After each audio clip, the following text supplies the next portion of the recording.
What is going on YouTube? It's your boy Easy Street from Easy Street Beats, and today I'm going to teach you guys how to color grade like a pro. If you guys are not subscribed already, hit the bell notifications below and be one of the first people to see videos that I upload just like this. If you guys are not familiar with what color grading can do for your footage, I'm going to show you a few examples of some ungraded footage and then some graded footage, some color graded footage, so you guys can see the difference between the two. Rockin' with DJ Young Cash.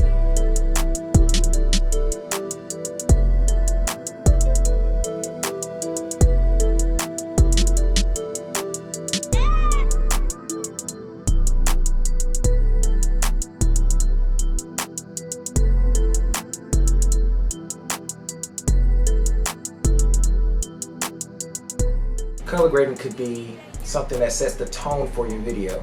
If your colors are off, then it's going to look like a very amateurish video. Like for Panasonic, if you just shoot in semi-light D and don't add any colors to it, then your footage will look very, very bland and very plain.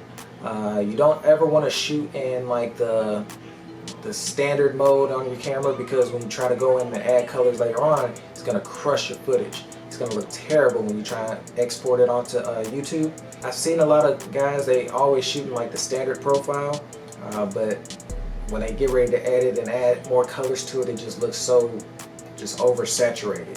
Me personally, as far back as when I started shooting with my Canon T2i, I used to use the cine style picture profile with the Canon T2i, and I would still grade on top of that. So even as early as my first videos, I would always add color to my videos because I knew that was the style that I wanted to have. I wanted to be cinematic with my videos, and color grading kind of brings out that cinematic-esque feature when you film. And shooting in a flat profile can bring out so much in your footage. You can increase the highlights, you can increase the mid-tones, you can increase the shadows. Just being able to have that versatility with your film goes a long way. We're going to move over to my computer here, and I'm going to show you guys how I color grade and the whole process behind me color grading and why I choose the colors that I choose. Okay, so I got a good still image here, and first thing I'm going to do is kind of bump up my contrast to about 40. Bring my highlights down just a little.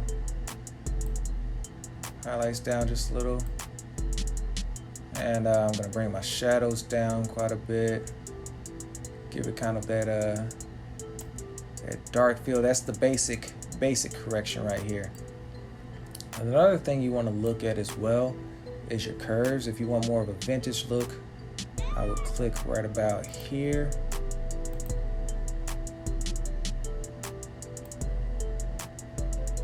Under your RGB curves, and bring this bottom one down or up. Kind of fades the blacks just a little bit.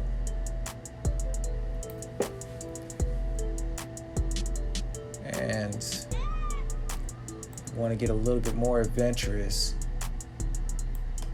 and you have some LUTs already preset into your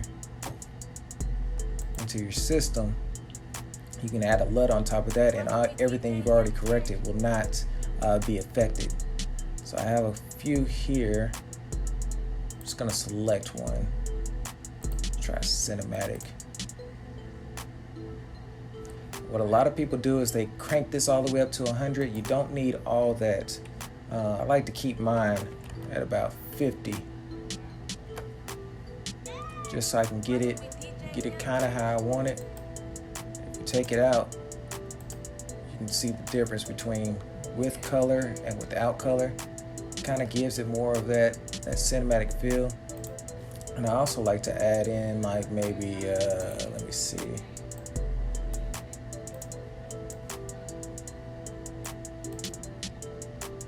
kind of like a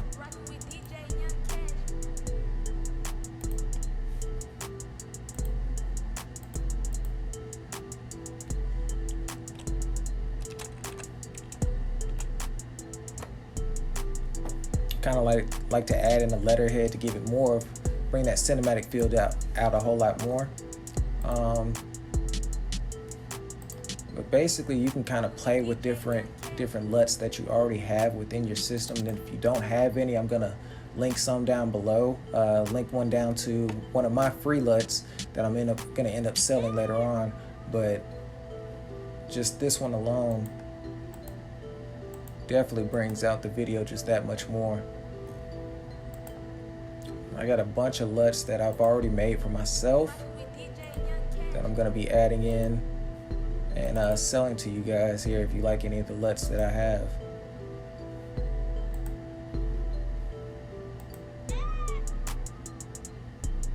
So cinematic 2, let me see.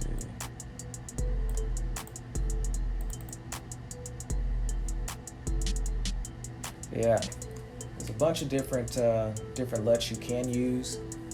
Color grading is very important. If you have a LUT in your system already, you never want to crank that LUT up all the way to 100%. I like to bring my intensity down just a little bit, just so I can get a pretty good feel, or get the same color that I want, but still keep it cinematic. If you crank it all the way up, it's going to crush your mids, it's going to crush your shadows, it's going to crush your highlights, and yeah, it's not very good.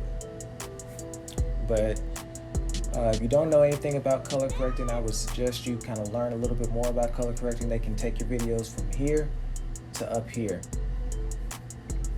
And that's going to be it for this video, guys. If you guys enjoyed this video, please leave a comment below and let me know what you think color grading can do for your footage as well. I'm very interested in knowing what you guys think about color grading and what you feel like you're lacking, or something that you feel like you're strong with color grading. If you're not subscribed, please hit the bell notifications below, and I'll catch you guys on the next video.